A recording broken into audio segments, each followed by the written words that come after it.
infrastructure is sitting empty, unused, aging all day long. This is both a risk and an opportunity. And it's a risk in part because we know that a significant amount of money has been spent in the past on building this infrastructure, and we now have an infrastructure deficit, and we have a challenge in building new infrastructure. And we've already heard some of the big numbers being tossed around with respect to billions and billions of dollars that we need to spend on new infrastructure to serve our communities. But we also know that the 2009 recession in the States was in fact as a result of a whole variety of reasons, but two really big ones that we can't ignore. And one of them is that people were buying housings that they couldn't afford at a very basic level. People, individuals, were buying houses that they simply couldn't afford. At the same time, the second big idea that goes alongside of that is that governments were subsidizing infrastructure that they could not afford to operate and maintain over the long term. And in fact, governments were facilitating the myth that everyone could afford something that in fact they couldn't. We now know that.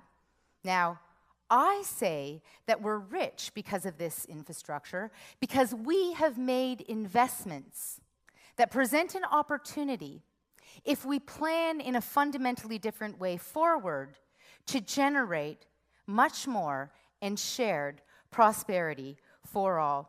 So the challenge is, are we going to see this infrastructure as something that presents us with an opportunity to redefine the way we live in a way that is, in fact, more sustainable? So let's just see how much of an issue this really is. What's the big deal? So we've got a few suburbs. Well, in fact, we know, as a result of some wonderful research that's been undertaken by Professor David Gordon at Queen's University, that in fact 82% of Canadians live in these underutilized suburbs.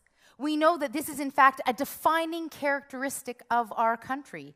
Low-density suburbs that have all kinds of costs. We know that it costs the average Canadian about $10,000 a year to own a car.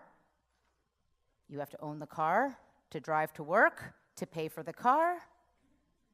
But we know that when we plan our infrastructure in this way, we really take away a lot of choice in terms of how you move, because you are, in fact, required to get in your car and drive anywhere that you want to go.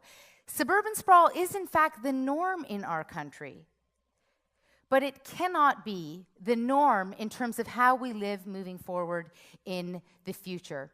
There are real costs to our cities, and there's real costs to us as individuals. We need only look at rising childhood obesity, rising adult obesity, which is directly correlated and linked to the fact that we've created communities where we've designed activity out. We've designed walking out of our communities by not mixing up uses, mixing up housing types in a way that puts destinations within walking distance. This is a great risk, but the opportunity is how we redefine this in the future.